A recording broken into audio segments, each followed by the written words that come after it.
Saludos a todas las personas que se conectan con nosotros a través de este foro de todos los viernes desde la redacción del diario La Prensa. En esta ocasión queremos analizar la situación política. Hubo esta semana, el domingo 8 de agosto, unas elecciones primarias muy controversiales del Partido Socialista Unido de Venezuela, y el día de hoy, cuando estamos publicando este foro, aparentemente se va a dar una nueva mesa de diálogo entre gobierno y oposición para analizar lo que se pueda generar tanto del escenario electoral como de unas posibles negociaciones. Tenemos con nosotros al señor Osvaldo Ramírez Colina, analista político y además director de la firma ORC Consultores. Él también es especialista en estrategia, riesgo político, inteligencia de entorno y campañas electorales. Gracias por acompañarnos en este foro.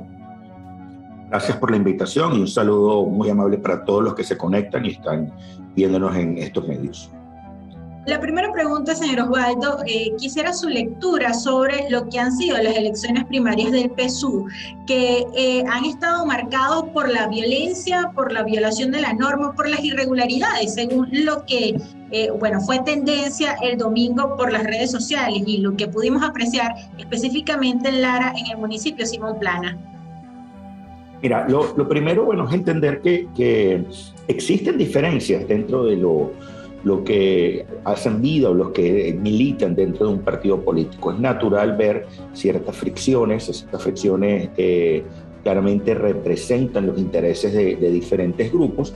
Lamentablemente se evidenciaron parte de esas rupturas, de esos problemas entre diferentes grupos, no solo en el estado Lara, sino también digamos que prácticamente en muchos lugares del territorio nacional, sobre todo porque aparentemente no hubo claridad en lo que se refiere a las reglas de participación, reglas que fueron cambiadas de hecho posterior a la elección de quién iba a ser el nominado. Tenemos el caso de 7 gobernadores que sus casos iban a ir a revisión simplemente porque no alcanzaron una nueva regla que era superar el 40% de la votación y tener un 10% por encima del contendor inmediato. Esta regla también aplicaba para los alcaldes en una medida diferente, y quizás todo ese proceso de acarramiento de votantes, de tratar de influenciar por medio de los chantajes, de las acciones, de las dádivas, de los esquemas clientelares que suele dar el gobierno, terminó generando pugnas importantes entre algunos de los candidatos. Dicen justamente que hay una lucha, una pugna de poder dentro del PSUV, que hay una división muy marcada entre los que siguen el ala de Diosdado Cabello y Nicolás Maduro. ¿Esto es cierto? Y de ser así, ¿quién fue el gran ganador en estas primarias? Mira, yo no me enfocaría en que fuera una pugna entre Diosdado Cabello y Nicolás Maduro. Lo que, insisto, siempre va a haber corrientes de pensamiento, siempre va a haber corrientes de liderazgo. Esas corrientes en algunos momentos logran generar alianzas en algunos lugares, en otros momentos lamentablemente no las generan, y esto termina generando estas pugnas que hemos visto ahora. Si habláramos de ganadores perdedores, a ver, yo partiría primero por un proceso bastante raro, porque terminó abierto de noche, de madrugada, y esto no es una práctica nueva. Yo creo que esto tenemos al menos 15 años viéndolos dentro de lo que se refiere al ejercicio del voto y el acarreamiento de votantes en los momentos electorales, tanto de primarias como formalmente en elecciones, hasta sin contar como elecciones válidas los últimos 2 ciclos, ya que no fueron libres, justas, transparentes y verificables.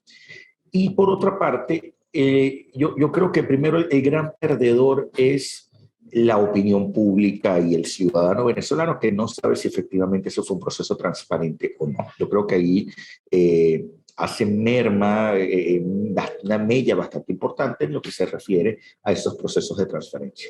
¿Quién es el gran ganador? Mira, yo no me atrevería todavía a decir que hay ganadores, porque hay y ha estado ocurriendo en los últimos días una especie de tendencia de que sí a pesar de que se presentaron, hubo un proceso de primarias, la realidad es que pudiera tener alguno de estos candidatos, y estamos hablando de 335 candidatos a alcaldes, estamos hablando de 23 candidatos a gobernadores, estamos hablando de candidatos a concejales que no se midieron, estamos hablando de candidatos a diputados regionales que tampoco hubo primarias, esto van a ser procesos de dedo básicamente, que a pesar de haber ganado sus posiciones en primaria, pudieran no ser los postulados. Ok, postulaciones que el Consejo Nacional Electoral arrancaron el 9 de agosto y terminarán el 29 de agosto. ¿Ok?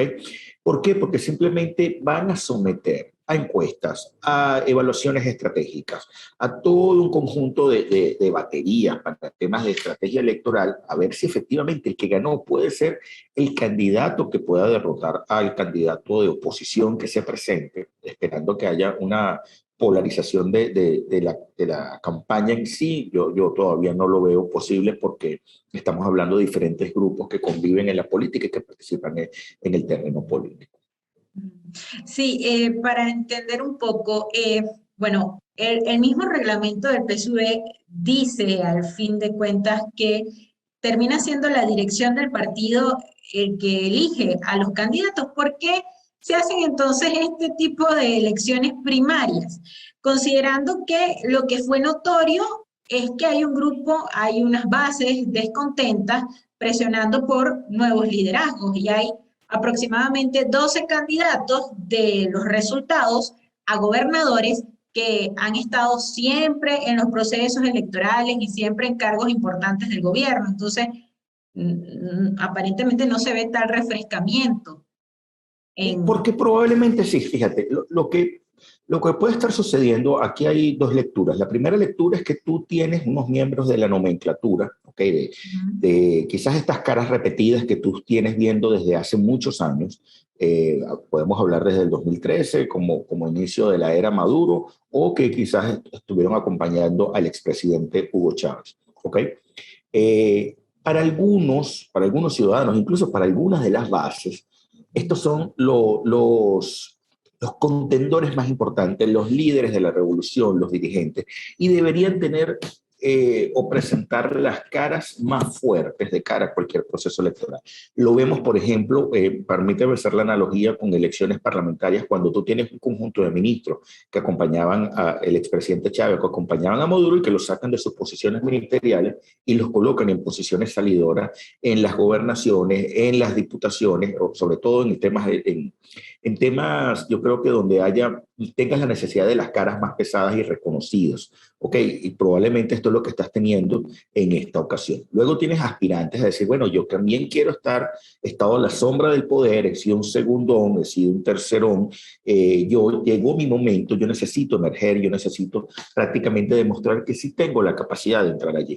Y aquí viene la correlación con los líderes del partido. Uno, si efectivamente ese líder pertenece o está apadrinado por uno de los grandes líderes de la revolución, y permíteme usar esta metáfora, es decir, juega con una de las facciones o juega con una de las familias que se disputan el poder, y si tiene ese padrinazgo. Y dos, si efectivamente tienes la bendición de la ciudadanía, porque tú pudieras no tener la bendición desde arriba, pero sí que el ciudadano y el pueblo te reconozca ese liderazgo, sobre todo la base de apoyo que tradicionalmente se autodefine como madurista o como revolucionaria o como chavista, porque aquí existen estas tres dimensiones para efectos de quienes acompañan un proyecto que no es monolítico. Es monolítico en función de cuánto quieres permanecer en el poder, pero a la hora de las decisiones internas siempre van a haber esas fracciones, esas pugnas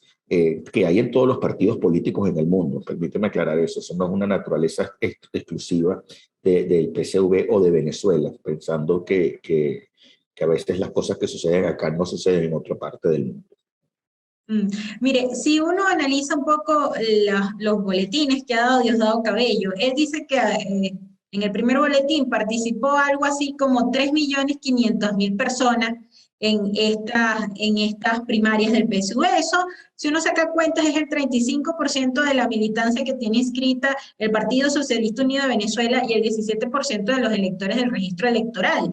Con esos resultados, puede sentirse el chavismo cómodo en unas elecciones el 21 de noviembre, donde pareciera que algunos opositores del G4 pudieran participar.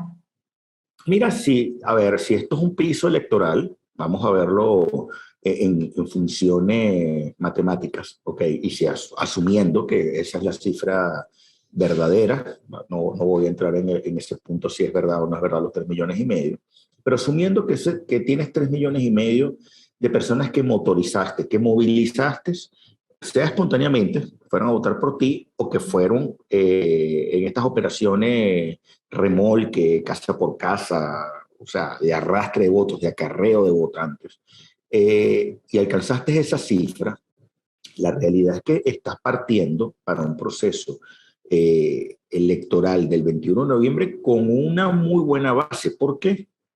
Porque tu siguiente paso tendría que ser ir a conquistar al votante no alineado o al votante que no se identifica claramente con o milita duro en tu causa, pero que sí tiene simpatía por tu causa. ¿Ok? Y eso en momentos electorales aplica para ambos grupos o para ambos polos, pues es lo que llamamos el chavista blando o el madurista blando, así como en la escena contraria, el opositor blando. ¿Qué significa ese opositor blando o ese chavista blando? Ese votante que siente algún descontento, pero que no está totalmente enamorado o no votaría jamás, o jamás no, digamos que no votaría por lo menos cercanamente por la otra opción política. ¿Ok? Si esto es una base, estás partiendo con una base relativamente sólida. Esto es 17% del padrón. Vamos a suponer que en unas elecciones están votando 50% del padrón. Okay, estamos hablando de unos 10 millones de votantes. Ya tú sabes que 3,5 millones de votantes están en tu bolsillo, al menos. Entonces esto sería una oportunidad de oro para ellos decir, bueno, vamos a aumentar ese caudal de votos. Habrá que ver, ojo, mediante estudios, encuestas, etcétera, si efectivamente eso tiene un techo, y todo siempre va a tener un techo. ¿A cuánto es lo que puedes aspirar máximo en esos temas electorales? Y más porque, bueno, llevan 4 años el chavismo sin un contrincante de peso, por así decirlo, porque se han medido partidos opositores, denominados partidos minoritarios de oposición, que no han tenido gran representación y lo vimos en las elecciones del 6 de diciembre, solo lograron pocos curules dentro de la Asamblea Nacional. Pero le pregunto también, estos hechos violentos donde, bueno, fue evidente en muchos casos, en muchas comunidades, el uso de civiles armados, el uso incluso de la fuerza del Estado para controlar algunos centros y las denuncias de que manipularon resultados de algunos propios dirigentes de ellos. Este escenario no, puede ser como nos puede dar como la idea de lo que veremos el 21 de noviembre. O sea, unas elecciones donde va a tener la vista la comunidad internacional, pero cargadas de esto, pues de mucha violencia, mucha violación a lo que establecen las leyes. Mira, a ver, tú estás entrando en un proceso de negociación, va a iniciar un proceso de negociación hoy 13 de agosto, okay. Ojo, o al menos esto es lo que se tiene en el radar. Dependiendo de los acuerdos que tú tengas en este proceso de negociación, esos pudieran ser elementos que se activen o no se activen. Aquí no hay que olvidar las prácticas de actores armados no estatales en el amedrentamiento de votantes en los centros electorales, las situaciones en las cuales lamentablemente se ejerce la violencia como un fin para tratar de ahuyentar a votantes. Esas son realidades que han estado allí, que efectivamente implica que debe haber la madurez necesaria para contrarrestarlo por parte de la alternativa democrática, pero también bajo el entendimiento que con este tipo de situaciones, si se presentan, estaríamos hablando de procesos que no son libres, justos, ¿okay? Que no son transparentes, porque está generando efectos de violencia. Y eso colocaría un manto importante de dudas sobre lo que puede estar pasando en ese momento electoral.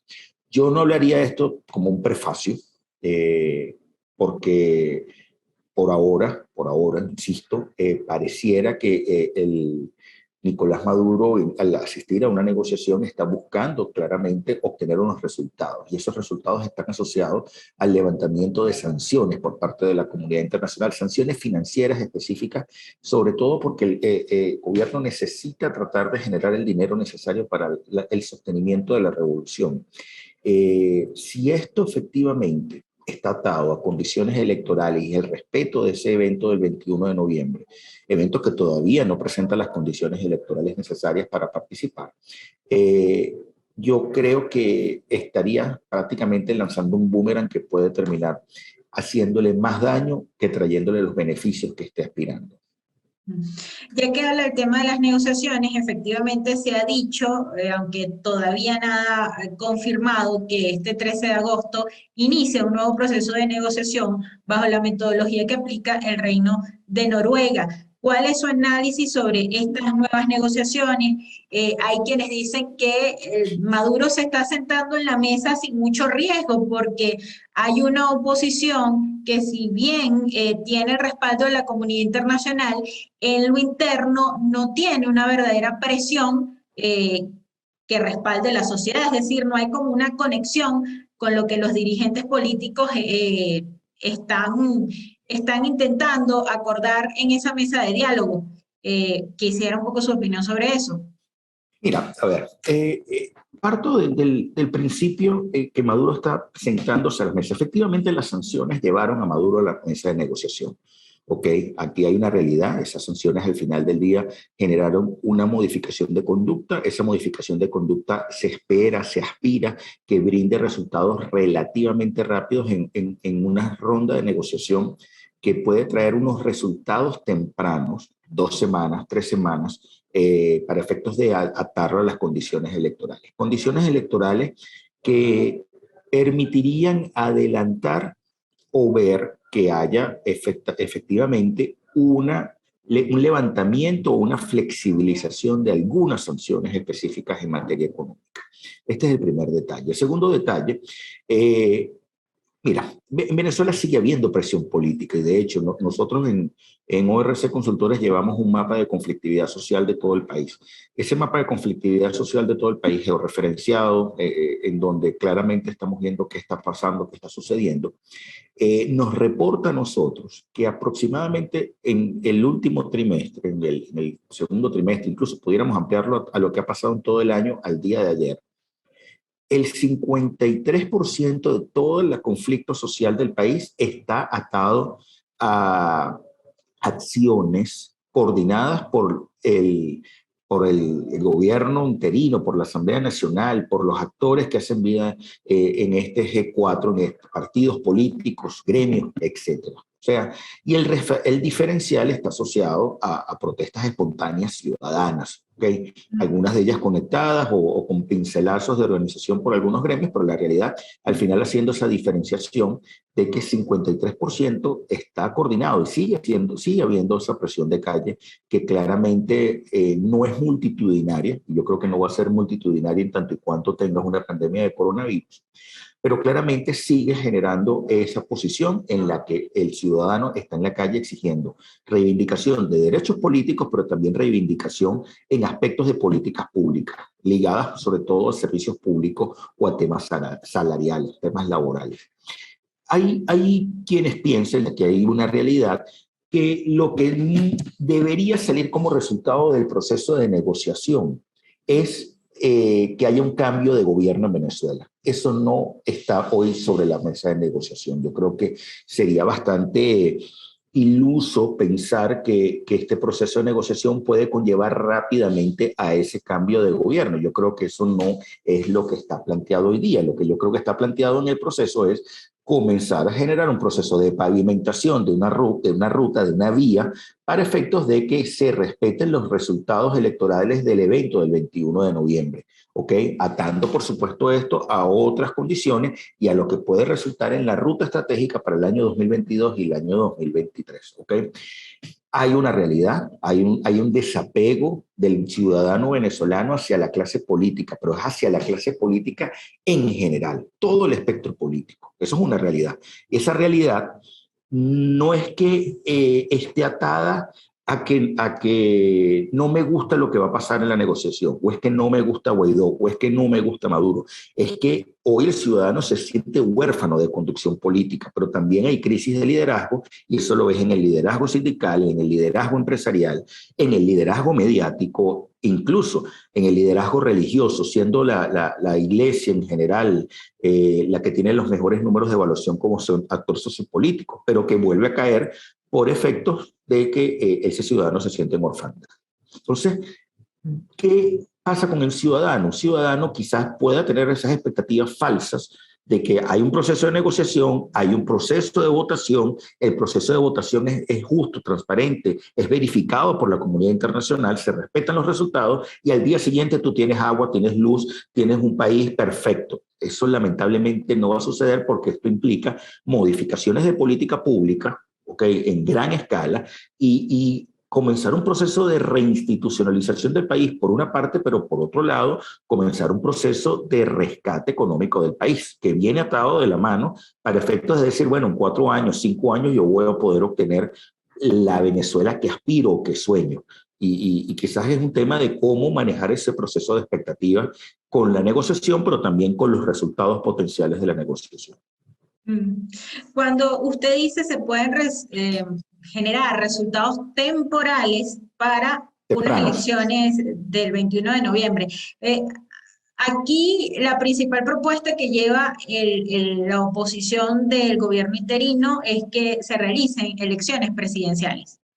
¿Eso usted lo ve viable, lo ve posible que se logre Entre concretar? otras, es que está entre otras condiciones, porque fíjate, uno de los temas, a ver, hablemos de condiciones electorales. Condiciones electorales pasan por puntos rojos, ventajismo del Estado a la hora del control mediático y la fusión de Estado, partido, gobierno en fines electorales, el acceso al espectro radioeléctrico, todo el tema relacionado con las auditorías, lo que implica efectivamente hoy la participación de ciudadanos que están inhabilitados políticamente y han sido inhabilitados por causas injustas o por procesos como de persecución política, el secuestro de tarjetas de partidos políticos que no han sido regresadas, a pesar de que hubo un medio guiño regresando la tarjeta de la Mesa de la Unidad, que está en manos de una persona. Permíteme aclarar, eso no termina siendo un partido político, pero quizás allí pudiera haber una oportunidad de generar un proceso de narrativa y de persuasión político-electoral a nivel comunicacional para efectos que la gente vote por esa tarjeta. Sí, la tarjeta de la Mesa de la Unidad, exactamente. Bueno, MUT, la manito, etcétera, pero la Mesa de la Unidad no existe en Venezuela. Eso es una realidad también palpable de prácticamente el año 2016. Y además de ello, tienes otro conjunto importante por ejemplo, el tema de la libertad de actuación de los observadores internacionales y que no sea el eufemismo de un acompañamiento electoral. O sea, la lista es bastante grande en función de condiciones electorales. Acuerdos tempranos, que haya pues, prácticamente la garantía, porque aquí hay un punto, yo creo que como una condición importante para la participación de algunos actores en este proceso electoral es que se permita una observación electoral imparcial. ¿Okay? Por parte de la comunidad internacional. Hay gente que dice que si no se da ese proceso de observación internacional imparcial, no van a participar en el proceso electoral. Hay grupos que dicen, bueno, a mí no me importan las condiciones, no me importa la negociación, yo voy a participar, no me importa qué, porque creo que puedo tratar de defender el territorio o tratar de conquistar territorio. Y hay otros que dicen, bueno, veamos hasta dónde podemos llegar en unas condiciones electorales y si algo llegara a fallar, yo me retiro del proceso electoral previo al 21 de noviembre. O sea, aquí hay 3 o 4 árboles de decisiones potenciales, probables, plausibles, que te lleven a decir hasta dónde puedo acompañar o no acompañar un proceso que viene de la mano. Aquí hay un tema importante. Hasta que no se dé el proceso electoral y ese proceso electoral sea respetado y sea efectivamente libre, justo, transparente y verificable, probablemente las sanciones no se levanten o no haya esa flexibilización absoluta que está esperando Nicolás Maduro y todo el combo que lo acompaña. Entonces, yo estoy atado a un proceso por un interés crematístico, por un tema de pragmatismo económico. Y tengo que ver hasta dónde efectivamente esto termina de decir, bueno, yo puedo ceder porque no tengo grandes riesgos por ahora, esos riesgos yo puedo tomarme la libertad, la licencia de decir, vamos a un proceso electoral libre, justo y transparente, tratando, y aquí sí hay un punto fundamental, no estamos hablando hoy de una elección polarizada, voto a voto, cambio versus continuidad. Aquí estamos hablando de elecciones que pudieran permitir un avance de algunos actores de oposición, pero que no pudieran estar generando grandes riesgos para el gobierno, siempre y cuando el gobierno, Maduro, controle o permita decir que no haya unidad perfecta. Eso significa alimentar a partidos políticos, entre comillas, opositores o estos grupos que hacen vida como satélites del oficialismo vestidos de oposición, o tratando de desincentivar el voto o generando acciones para que el ciudadano no vote, porque aquí también hay otra realidad. Hay gente y hay actores jugando a que la masa de participación sea relativamente baja, porque mientras menos gente participe, mayor cantidad de gobierno puede participar. O sea, recordando un poco lo que hablaba hace unos minutos de ese piso electoral de 3,5 millones, que puede tener un techo electoral de unos 6 millones de votantes aproximadamente si comparáramos contra otros procesos electorales. Sí, bueno, hay quienes dicen que, o quienes no creen en los temas de negociación por el gobierno, por el hecho de que en aproximadamente unos 9 procesos de intento de diálogo no se ha concretado absolutamente nada, que el objetivo de Maduro es siempre ganar tiempo y dividir a la oposición. Lo está logrando en esta ocasión y lo digo por lo siguiente, usted habla de que sí hay un peso para el gobierno, sí tiene un peso estas sanciones que ha aplicado Estados Unidos en los últimos años, pero estas sanciones no han logrado que Maduro se mueva ni un ápice del poder, o sea, él se mantiene, tiene el control político y el control territorial, y parece aparentemente cómodo con estas sanciones, o sea, tiene aliados, eh, aliados como Rusia, como China, con los que ha podido sobrevivir o sobrellevar estas sanciones. Y le hago esa pregunta, ¿en este caso no estaría haciendo lo mismo, buscando ganar tiempo y dividir o fragmentar más a la oposición?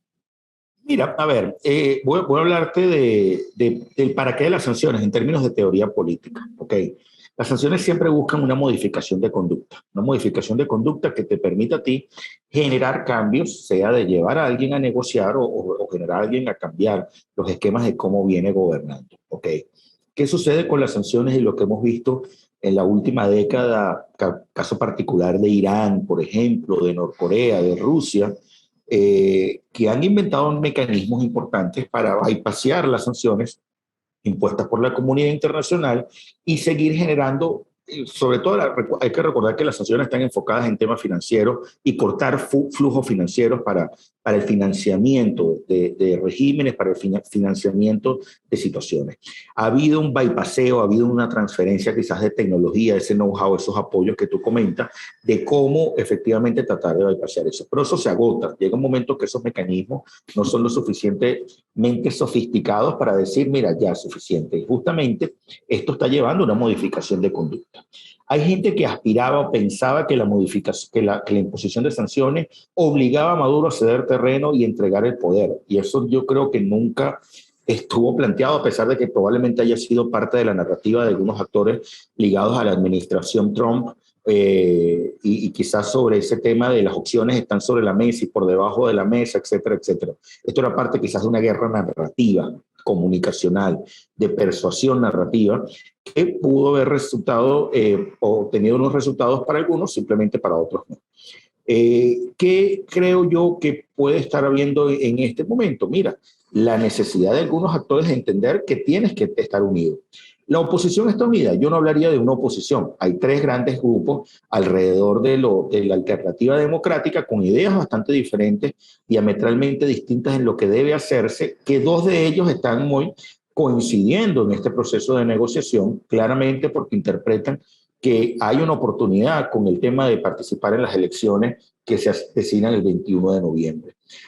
Habrá que ver hasta dónde efectivamente hay éxito temprano, hay acuerdos tempranos, esos acuerdos tempranos se respetan y claramente se puede pavimentar y avanzar en una ruta yo no hablaría de destrancar el juego político, yo creo que hay que plantearnos como venezolanos cómo resolver una de las crisis estructurales más profundas que ha atravesado la nación y que se pueda revertir lo que implica claramente el sufrimiento del ciudadano. Y ese sufrimiento del ciudadano depende estrictamente de políticas públicas, y las políticas públicas las genera exclusivamente quien detenta el poder y quien está en el gobierno. Entonces, yo creo que también que hay que entender hasta dónde quizás llegó la hora de que algunos actores que están en el gobierno plantean, mira, es hora de cambiar algunos rumbos en materia económica de lo que hemos hecho en años anteriores.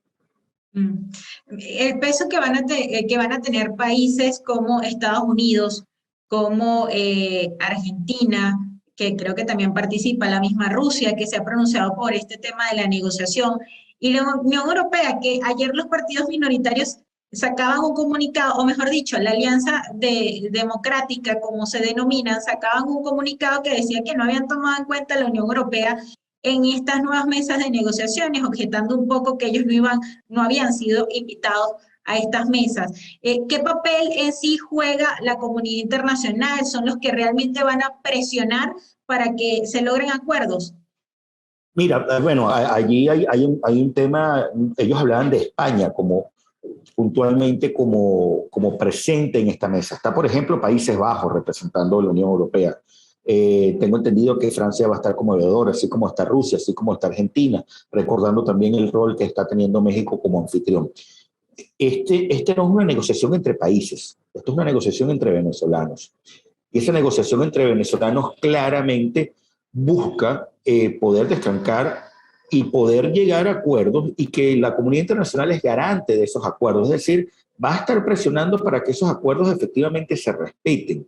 ¿Qué tenemos como parte de este grupito de partidos que no son de oposición, gritando y diciendo que ellos no han sido invitados, que ellos los están sacando? Pero señor, pero es que las acciones demuestran que usted ha estado jugando los intereses de alguien que está sentado en esa mesa. Punto.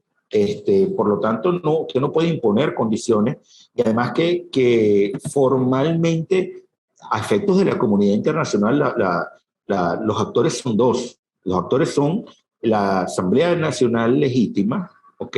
Representada en Juan Guaidó y representada en los actores ligados al G4 principalmente, a pesar de que hay participación o ampliación de comentarios con muchos más actores de otros partidos y de la sociedad civil, versus Nicolás Maduro y el gobierno de Nicolás Maduro. Entonces, ahí no puede haber cabida para terceros, cuartos, quintos actores que pretendan sentarse en un lugar donde no han sido llamados. ¿Cómo evalúa a ese gobierno interino?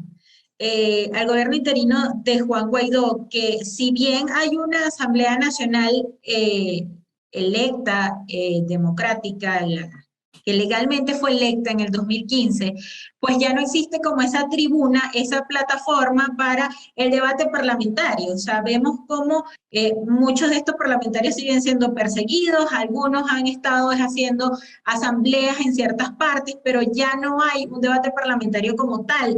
¿Qué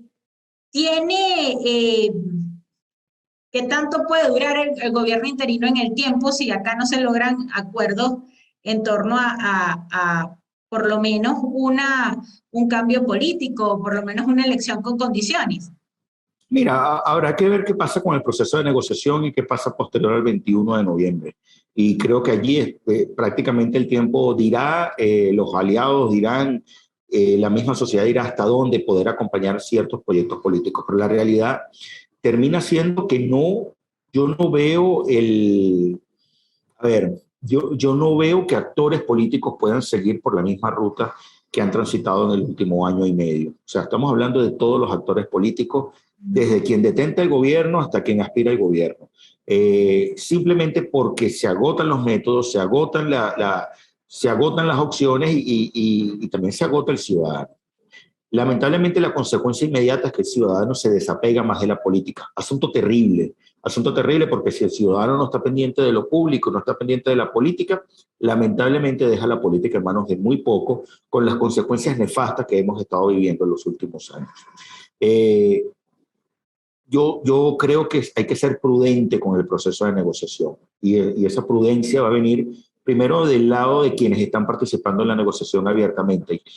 Segundo, por lo que se aspira de decir qué está sucediendo y qué se está acordando, ¿ok? y simplemente esperar a que se acuerde y se respeten esos acuerdos.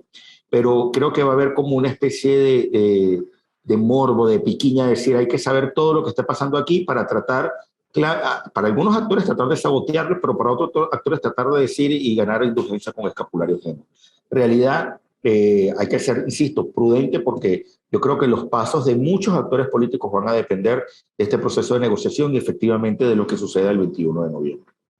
Señor Osvaldo, basta con solamente una intención de ir a negociar, con una negociación. ¿Qué debe hacer la oposición a la interna en el país? Mira, ese es un paso, porque no se trata de ir a negociar, se trata de que tú quieres algo que yo tengo y el otro tiene algo que tú quieres. O sea, hay que encontrar el mejor acuerdo posible. Ese mejor acuerdo posible, el mejor acuerdo negociado, se sabe hoy que efectivamente busca generar condiciones para cambios políticos en el país. Cambios políticos, insisto, que pueden venir en 2022, 2023 o incluso hasta 2024 en una elección presidencial. El problema es cómo el ciudadano interpreta esto, cómo el ciudadano acompaña esto una vez interpretado, y tercero, cómo efectivamente el país tiene una ruta de estabilidad económica que no impida que se caigan esas bases de gobernabilidad y esas bases de esos acuerdos que puedas tener en lo electoral. Porque, insisto, una cosa es el terreno electoral, pero otra cosa es el terreno social, y otra cosa es el terreno económico, y otra cosa es el terreno de los servicios públicos. O sea, hay muchos terrenos, hay muchos tableros que efectivamente pueden estar incidiendo en lo que implica la estabilidad de esos acuerdos potenciales que hay de aquí al 21 de noviembre. Ojo, inicialmente la negociación, pero luego insistiendo en esa fecha como un hito importante para efectos de ver el antes y el después en relación con la transparencia de la elección. Sí, y si hablamos ya del proceso como tal del 21 de noviembre, restan algo así como 3 semanas. El 29 de agosto cierran las postulaciones para ser candidato. Y aunque por un lado vimos un proceso de primarias del PSUV con muchas irregularidades, ellos tienen unos candidatos unitarios. Y por el otro lado vemos una oposición, incluso grupos del G4 que tienen la intención de participar, pero algunos dicen, yo voy a esperar las condiciones. Restan 3 semanas. ¿Qué futuro puede tener la oposición si no logra unas candidaturas unitarias? Y si en tan poco tiempo es viable. Fíjate, tienes el cierre de postulaciones el 29 de agosto, eso siempre puede ser extendido, a mí no me preocupa la fecha como tal, y luego tienes un periodo de sustituciones que permite el cronograma electoral. Simplemente yo sustituyo a Osvaldo por Pedro, o a Pedro por Eduardo, o a Eduardo por María, etcétera. Eso puede pasar porque no has imprimido aún los tarjetones electorales, ¿ok? Aquí hay 3 mecanismos potenciales de acuerdo. El primero es que haya consenso. Nos vamos a sentar a negociar internamente la oposición y determinaremos quién puede ser el candidato, que tenga la mayor fuerza necesaria para poder derrotar electoralmente a su contendiente por parte del oficialismo. El segundo método va a ser el tema de encuestas. Vamos a medirlo por encuesta, y el que esté más alto en el momento determinado va a ser el candidato. 2, 3 encuestas de encuestadores independientes. Y el tercer elemento va a ser el tema de las primarias, que sí quizás es el que tienes cuesta arriba, porque esto implicaría un proceso de correr, sobre todo en los lugares donde no hay potenciales acuerdos. Puedes resolver, y aquí hay un punto fundamental, puedes resolver eso a lo interno de los actores políticos que hoy están haciendo vida dentro del G4 y los partidos aliados, llámese Acción Democrática, Primero Justicia, Un Nuevo Tiempo, etcétera, entre otros actores. El problema es que se presenta cuando vas a tener candidatos que no necesariamente militan en lo que la gente conoce como la mesita, todos estos grupos que han participado políticamente en el 18 y en el 20, acompañando, entre comillas, esos eventos que no fueron elecciones, ¿ok? Que van a decir, yo voy a seguir adelante con mis candidatos. La posibilidad de acuerdo entre este grupo y este grupo que hoy detenta la condición de la política es prácticamente nula. El primer grupo, este grupo va a participar. Y luego tienes otros satélites relativamente pequeños que van a decir: yo no soy parte del G4, yo no soy parte del gobierno interino, yo no soy parte de la mesita, yo no soy parte de esos aliados de la mesita, yo voy a participar, no importa condiciones, no importa qué, ¿ok? Y no necesariamente voy a ser partícipe de estos acuerdos. Quizás alguno tenga una chispa de decencia y decir: bueno, voy a jugar encuesta o voy a participar en consenso o invíteme para tratar yo de colocar candidatos, pero la realidad también aquí existen prácticamente muy bajas posibilidades de acuerdo potencial. ¿Qué pasa? Estás teniendo ya 4 potenciales actores, 5 potenciales actores concurriendo a una elección, sin saber que el principal de la oposición pueda ir dividido o pueda ir completamente unido de manera monolítica. Por eso, insisto, vamos a ver el avance de estas 2 o 3 semanas para ver hasta dónde efectivamente se logran esos potenciales acuerdos. Si esto se da y si esos potenciales acuerdos se dan, claramente este grupo va a polarizar la elección contra el PSV y el Gran Polo Patriótico. O sea, los otros actores van a estar básicamente divididos, van a estar prácticamente neutralizados porque la elección se va a polarizar entre cambio y continuidad como grandes ideas drivers de la narrativa electoral. Mm. Para poner un poco nombre, Enrique Capriles, ¿no? Es una oposición reconocida que sí está dispuesto a participar en unas elecciones. ¿Cómo evalúa ese sector de la oposición? Y también quisiera su opinión sobre un sector que no está en el gobierno interino, que tampoco apoya las elecciones y que es el sector más radical que representan quizás una María Corina Machado en Venezuela. Mira, ojo, Enrique Capriles es un actor, pero hay muchos actores, Carlos Ocariz, muchos actores de Primero Justicia, actores dentro de Acción Democrática. O sea, quizás es porque él es la cara más visible a nivel de dirigencia nacional. Ellos tienen una condición y yo creo que van a tratar de aspirar de que haya observación internacional independiente. Y eso yo creo que es prácticamente lo que están persiguiendo como condición electoral importante para efectos de la participación de ellos como bloque. No es que estén participando sin condiciones. Yo creo que aquí no, yo no me inscribiría en esa tesis aún. Esto puede cambiar. La política no está escrita en piedra y esto debe cambiar. La política muta y la estrategia muta siempre. Siempre hay necesidad de hacer pequeños afinamientos para efectos de alcanzar los objetivos. Luego, yo no le colocaría el apellido de radical a un grupo político que está buscando o que claramente está manteniéndose firme en decir: señores, la única opción posible para mí es tal o cual, ¿ok? Yo no digo que sea radical porque claramente eso tiene su público y tiene, yo creo que recoge el sentimiento de una cantidad importante de ciudadanos que hacen vida dentro del país. ¿Cómo quedan ellos? Mira, habrá que ver hasta dónde ellos tienen la capacidad de reinventarse o ganar mucho más adeptos a su causa para efectos de conducir la política. Por ahora no lo han logrado y yo creo que pasa a lo interno de ellos por una revisión de, bueno, ¿cuál es su fin? Si es un fin electoral o si su fin es un cambio de país o su fin es un cambio de modelo político, hasta dónde ellos están dispuestos a navegar en una idea una idea estratégica que los lleve a alcanzar ese objetivo específico. Objetivo específico que por ahora para ellos luce relativamente lejano porque pareciera que su opción no es simplemente electoral ni de cambio de país. Perfecto.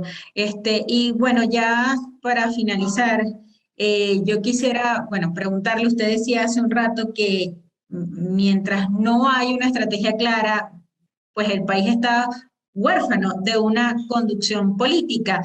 Venezuela, según un informe que presentó el grupo de trabajo de la OEA, está próximo a superar el número de migrantes que tiene Siria, por ejemplo. Estamos a meses de que acá existan más de 7 millones de venezolanos regados por el mundo, huyendo un poco de la crisis humanitaria que existe en el país. De cara a lo que serán estos comicios, ¿se avisora un panorama, le pregunto, ¿se avisora un panorama más complejo para miles de venezolanos que hoy sufren de hambre y de miseria? Mira, a ver, hay un tema, hay una migración forzada importante, pero ha habido una pandemia de coronavirus que también ha frenado y ha generado que los países receptores tengan problemas importantes a la hora de determinar lo que implica atender a estos migrantes o decir, bueno, yo me voy a ir a Colombia, o me voy a ir a Ecuador o a Perú porque voy a ser próspero, pero también estos países tienen cambios importantes en sus políticas internas. Es más importante el caso de Perú, gente que haya huido de Venezuela buscando prosperidad en Perú y acaba de cambiar de signo político, representando además una amenaza importante para sus ciudadanos. El punto aquí yo creo que Venezuela está dando un giro relativamente pequeño. Hemos visto cambios importantes en relación con pragmatismo económico, con situaciones económicas que han llevado a gente a decir, bueno, pareciera que puedo estar en el país porque tengo acceso a mejores salarios o porque efectivamente estoy vislumbrando ciertos cambios en lo económico, insisto.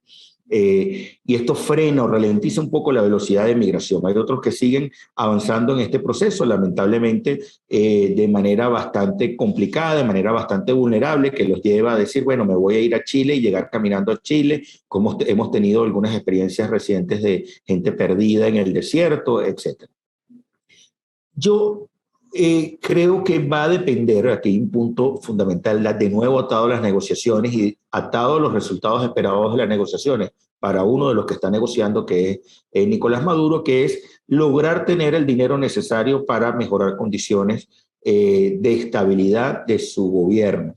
Ojo, esto no implica que la gente frene su velocidad de salida. Yo creo que se ha ralentizado, pero hay gente que simplemente abandonó a Venezuela en función de decir, ya no quiero vivir aquí, pues, punto. Game over, no quiero saber más nada del país, me voy a ir a otro país a probar suerte, a probar destino o a acompañar a mi familia que se fue adelante.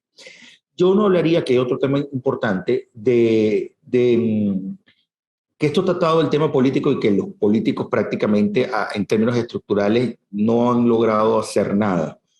Ojo, atribuyéndoselo a los políticos de oposición. La realidad han estado en una lucha, hay estrategia y hay documentos estratégicos y hay rutas estratégicas presentadas al país, acuerdos de salvación nacional, por ejemplo, por hablar el más reciente, y otros que están enmarcados dentro de esto, que lamentablemente no han tenido el eco necesario en el ciudadano para decir cómo yo me circunscribo y cómo apoyo este tipo de iniciativas que están hoy delante de la mesa. Porque probablemente o no la conocen o yo rompí tanto con el liderazgo que no quiero conocer lo que tú me estés planteando al frente.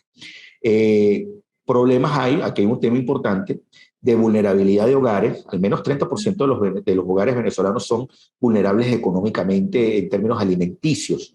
Hay una realidad y hay una crisis humanitaria compleja, eso sigue estando presente y esto no lo resuelves inmediatamente con un proceso de negociación. Hay ciertos pequeños alivios, como el Programa Mundial de Alimentos, pequeños alivios que han resultado del trabajo coordinado de la ayuda humanitaria internacional, pero la realidad esto resulta insuficiente si no hay cambio de política económica y si no hay cambios de política y de la conducción política que implique que efectivamente la gente pueda tener acceso a una mejor calidad de vida.